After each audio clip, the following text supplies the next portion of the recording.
अस्सलामु अलैकुम रहमतुल्लाहि व बरकातुहू। अज़ीज़ सामीईन, रमज़ानुल मुबारक की आमद आमद है। रमज़ानुल मुबारक का मकसद क्या है, इसके हवाले से दो तीन गुज़ारिशात करना चाहता हूँ। हमारे यहाँ ज़्यादातर लोग जो हैं वो देखा देखी काम करते हैं और फॉर्मेलिटी पूरी करते हैं, जबकि इसका यानी किसी भी चीज़ का मकसद क्या है इसके ऊपर गौर नहीं करते और उस मकसद को हासिल करने की तवज्जो नहीं करते, जिससे उनको कोई फ़ायदा नहीं मिलता।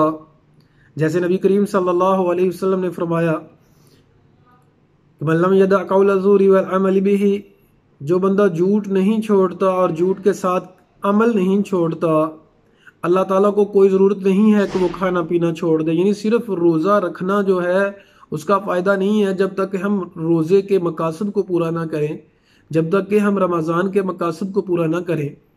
तो अक्लमंद लोगों के लिए मेरी जो नसीहत है वो ये है, चूँकि जो बेअक्ल लोग हैं वो गौर नहीं करेंगे, वो तवज्जो नहीं देते।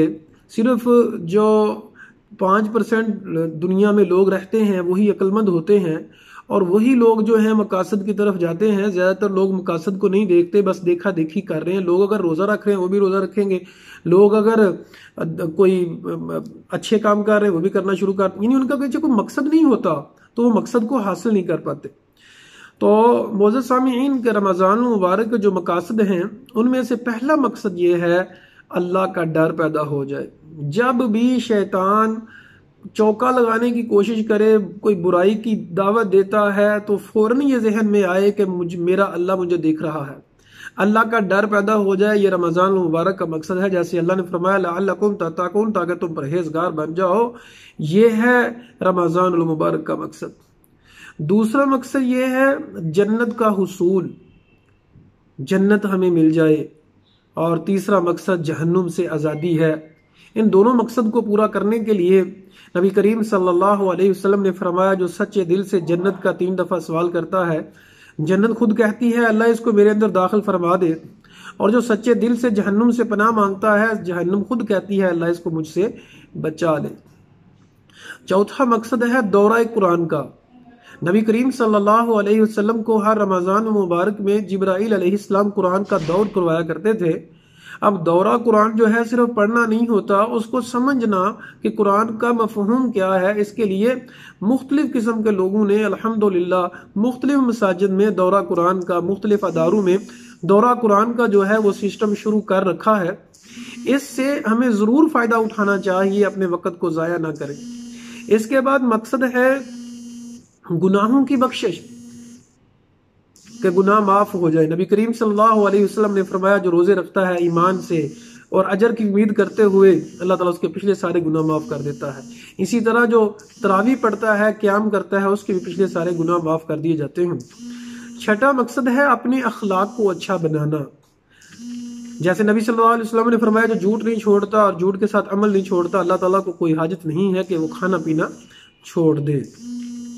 सातवां मकसद ये है कि हम लैलतुल कद्र की तलाश करें। नबी सल्लल्लाहु अलैहि वसल्लम ने इसके लिए दुआ सिखलाई और अल्लाह ताला ने फरमाया, ये 1000 महीनों की इबादत से बेहतर है। इसमें जो है फरमाया कि इन अंज़लनाहु फी लैलतिल क़द्र वमा अदराका मा लैलतुल क़द्र, लैलतुल क़द्र खैरुम मिन अल्फ़ि शहर। ये 1000 महीनों से बेहतर है। 1000 महीने 83 साल 4 माह बनते हैं। इसके बाद जो मकसद है, हमें एहसास हो गरीबों का, मिस्कीनों का, जो भूखे पेट रहते हैं उनका, और उनका कैसे दिन गुजरते हैं। याद रखिएगा, साइकोलॉजिकल, अगर इंसान की जेब में पैसे हों फिर खाना ना खाए उसको इतनी तकलीफ नहीं होती, और अगर उसकी जेब में पैसे ही नहीं है, कोई उसके पास आसरा नहीं है, तो फिर तकलीफ ज्यादा होती है। तो ये एक ट्रेनिंग है। जो आखिरी जो इसका मकसद जो मैं बयान करने वाला हूँ वो है कि कुरान मजीद हमारे लिए एक पैकेज है, एक ट्रेनिंग है हमारे लिए कि हम इससे फायदा उठाएं और 11 महीने जो है वो रमज़ान मुबारक जैसे हम बनाएं। अल्लाह ताला से दुआ है, अल्लाह ताला इस रमज़ान से ज़्यादा फ़वाइद हमें इकट्ठे करने की तौफीक अता फरमाए, इसके मकासद जो है वो पूरे करने की तौफीक अता फरमाए। अक़ूलु क़ौली हाज़ा अस्तग़फ़िरुल्लाह ली व लकुम व लिसाइरिल मुस्लिमीन।